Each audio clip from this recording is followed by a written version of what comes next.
I've been chastised. I've been villainized. I've been any more of those knives I can come up with. They didn't give them to me. Scrutinized. They're talking about this and that. Drugs. Drugs. I fought everybody. I think maybe 2 people with more than 30 days. There's no way I could be on drugs. Don't play with my name. I'm not that guy. If you think that I would play with my public, I've never lied to none of my public, ever. I don't tell lies. Only lies I tell is to the woman I lay with, because she can't deal with the truth. Besides her, I don't tell no lies. I don't tell no lies to my homies, and I definitely don't lie to my public. So, with that being said, because that's the number one question everybody keeps asking me is about some fucking drugs. I am not TJ. I am not that one. Don't play with me, okay? And so, I fucked up. I have to admit that. I don't pay attention to fucking drugs. I'm not watching on who's doing what and blah, blah, blah. I hear the stories like, yeah, so I know to stay away from GNC. Cool. Stay away from GNC. I'm going to stay away from that spot. But I had no idea that you could find something at Walmart that was not behind the counters, not anything that I had to ask a doctor or ask someone for. No, the same thing that a kid could go get right out or go steal. It's right there in the vitamin section. It's vitamin A, vitamin C, and this other thing right there said DHEA. I don't know what that was, but I was watching these videos with this guy named Dr. Eric Berg. Look him up on YouTube, and he's all about health, And so I'm getting old, guys. To be this consistent, to be this great, I got to start doing some things. And not no drugs, okay? I will never, ever play with you. I'm all about health, okay? If that means I can clean my liver, clean my kidneys, maybe remove some plaque out of my arteries, I'm all for it to help me keep going. But besides that, stop playing with me. I don't do anything like this, guys. I would never play with it. I would never, ever play with anybody like that in this sport. So don't confuse me with those guys. Now that that's done, I'm done talking about that. Because last thing, I got 6 months. The lowest suspension USADA could give me. Because why? First of all, they haven't even showed scientifically that it could diminish your blah, blah, blah, or give you this or give you that. They haven't proven that scientifically. I was open. Hey, this is what I do. This is what I got. Hey, that right there? I didn't even know that was banned substance. Oh, fuck, I fucked up. All right, I'll take my hits, okay? I'll take it on it. I did it. I fucked up, guys. It's on me.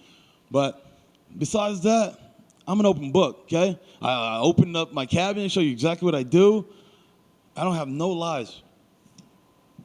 So now, anything else? So I was going to say, first of all, I believe it was a mistake. I don't believe you're a cheater because I remember you saying how little you viewed those guys who do cheat before this whole thing happened. But I'm curious, when they phoned you to say, hey, this has happened, what sort of mindfuck is that for you to get that phone call? Bro, it was a week before my fight. I broke down crying. You know how hard I worked? You know how hard I worked to get to this one point? To get to this one point where a black man like me, all I wanted in life was to have a home that nobody could take from me. I've been in foster care all my life, okay? Since I was a little boy, I never had no mom, no dad, nobody to come back and save me, nobody to come get me. No, it was me, and I had to go do this with my talent. I started wrestling as a little kid. I didn't even know what wrestling was. I thought it was WWE. I started at 14 when guys started at 7, 8, 6. Still was a great wrestler, okay? I did the fighting thing. I built these things on my own, okay? Nobody came and gave me $1. I had to build this my own. I would never cheat anybody. So, keep going. So I'm saying, what was it like when they phoned you to tell you that? Like, it was heartbreaking, bro. It was fucked up, okay? But again, who can you blame but yourself, kid? You didn't do enough research, and that's what everybody tells me. You're an idiot, I got guys call me a cheater like fucking Kevin Holland, I'm a cheater, I'm a blah, blah, blah. What? Kevin, I'm you. I'm you 10 years from now. Listen, I was gone for 6 months, okay? What's the average of fighter fights? 2, maybe 3? This is going to be my 3rd fight of the year. I was gone 6 months. Stupid. Stop playing with me. I can do this all day with you guys. And I'm 13, 14 years in the game. Let me see you be this consistent. Let me see you be this consistent 12, 13 years down the line. You done been through generation after generation doing this. I done fought the who's who. Fizef, that guy, in them, bring them, I take them all. Short notice, hey, this, I'll do it. Cool. I'm the company guy. I've done that every time to put this company forward. I sweat my blood, tears, and everything to do this sport. So the fact that anybody would try to challenge what I've done or what, no, I've proven it too many times. All my fights have been under 30 days. How could I do drugs? It doesn't make sense. Now it's behind you, or at least it's over. How relieving is it to be able to be here today and be like, fuck, I'm finally fighting this weekend. I'm back.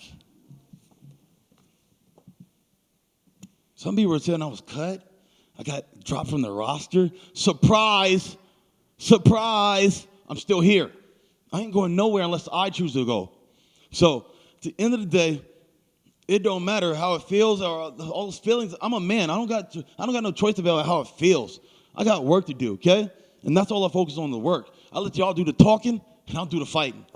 That's it. Go ahead and talk about this and talk about that, blah, blah, blah. Cool. I'll do the fighting. Let my fighting speak. And since day one, since I got in this sport, the first fight, Dana White said, if you want to get in the UFC, you got to fight like Bobby Green. Look it up. And ever since then, I've been keeping that same energy year after year after year. And ain't nothing going to change but the day. You can go in there and you can bet that I'm going to do the same things I've been doing. Right now, I'm the number one, not number two, not number three. Number one guy for hitting these guys. Number one for landing. That means that when you fight me, you're going to get hit. You're going to get hit a lot. Okay? And I'm going to extend that record and so nobody gets close to me. Wait till I'm done.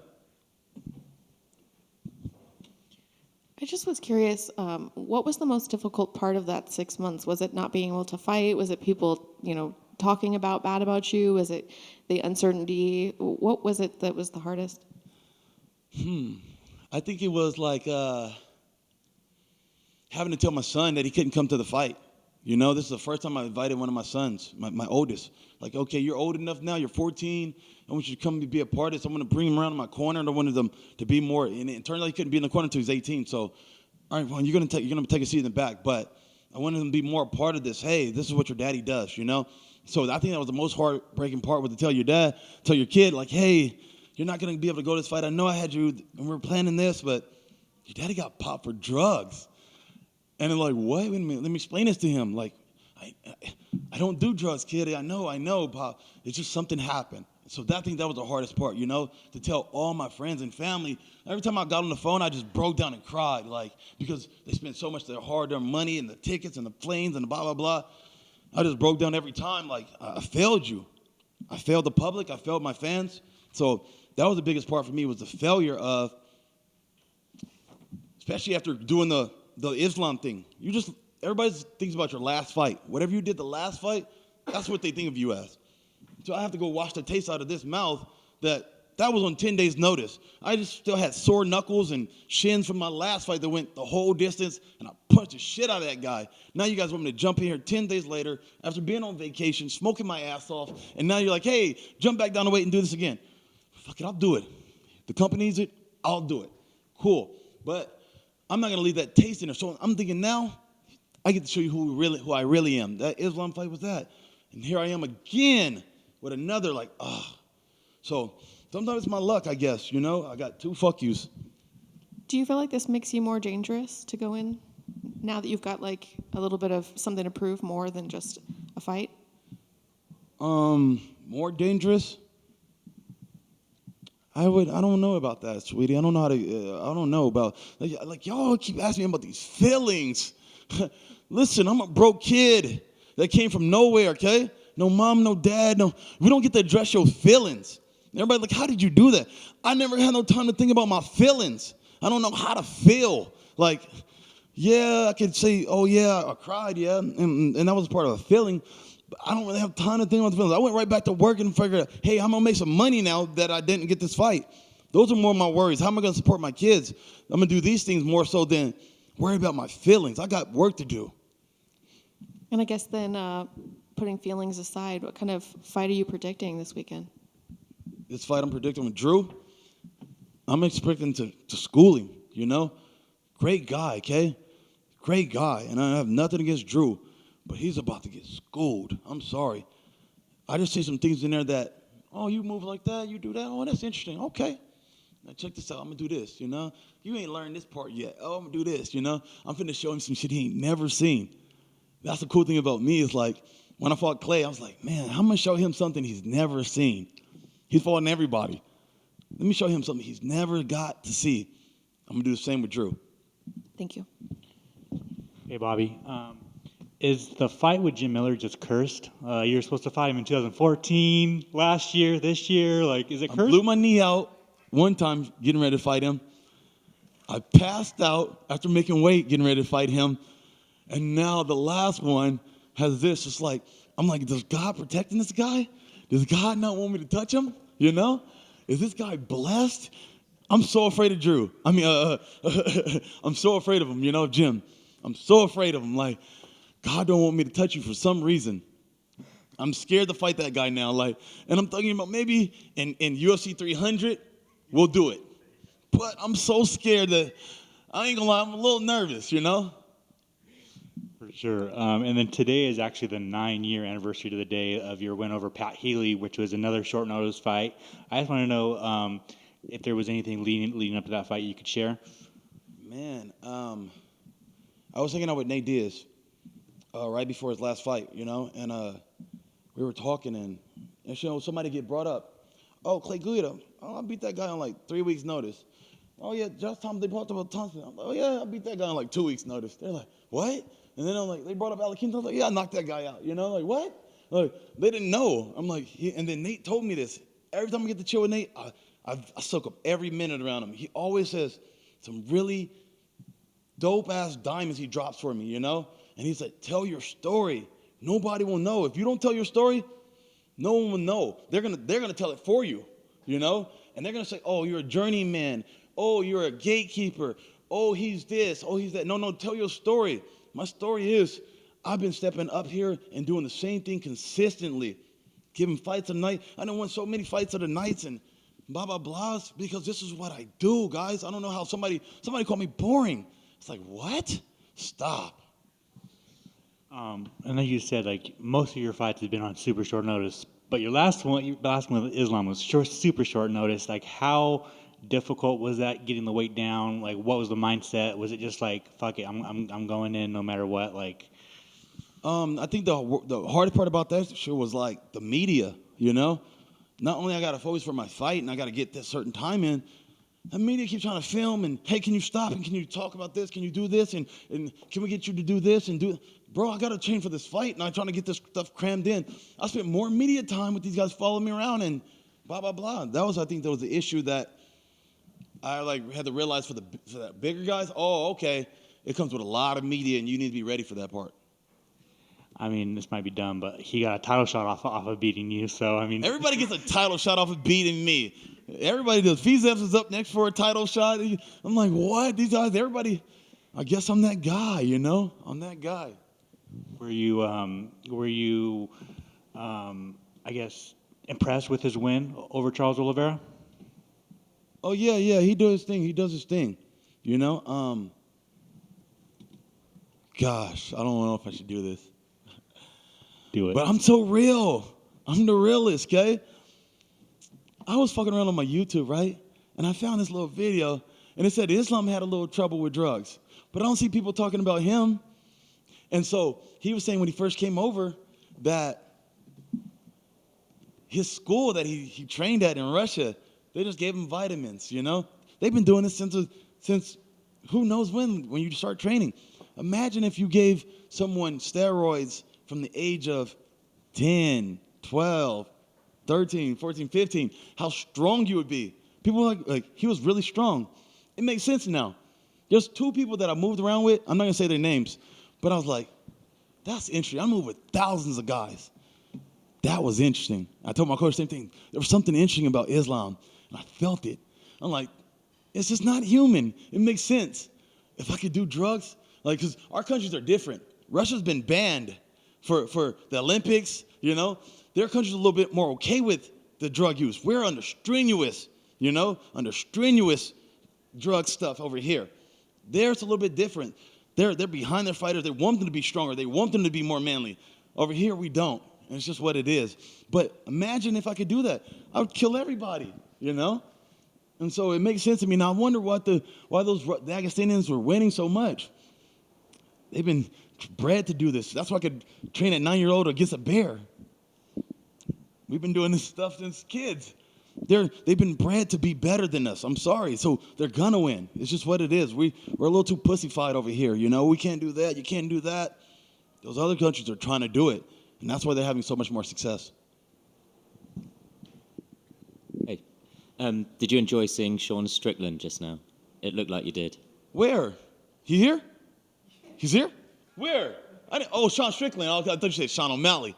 I thought you said Sean O'Malley. I was going to say. Nah. Sean's my boy. Me and Sean grew up as kids together. You know, we trained together. I was a 55er. He was an 85er. And I used to have to go train with this kid. Fucking crazy. You see the videos he puts out punching guys like that? He tried to do that to me, too.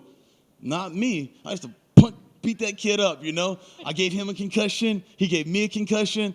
We used to go to war together, you know? So I'm really happy for his success. Always fuck with him. I pick with him whenever I can. I'm just a little guy in the crew. Like, all the big homies, they were all bigger than me. I was the only 55er. I had Lorenz Larkin. I had Sean Strickland. I had another guy named Johnny Bravo. These guys are all 205ers, 185ers. I was the little guy in the crew. But I used to beat up on these guys, and they beat back up on me. And I still had to compete with them. They were all bigger than me. So I'll pick at them. I'll fuck with them every once in a while.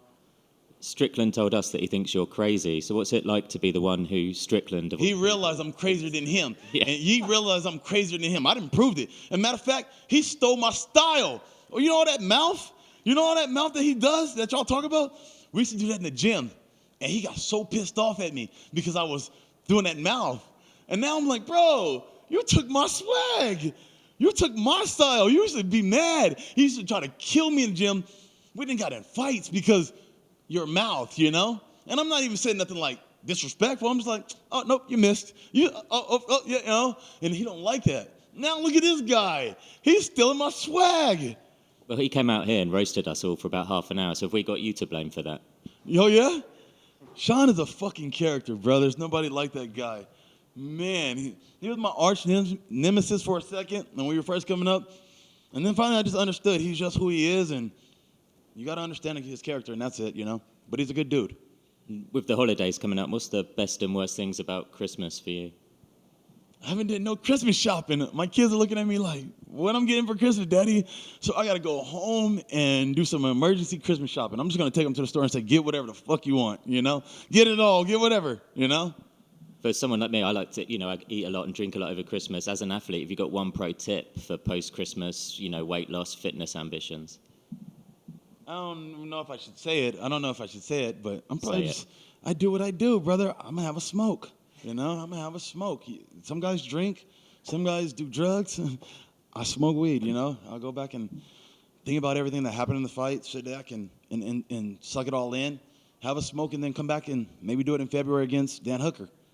Why do you still smoke when there's edibles around?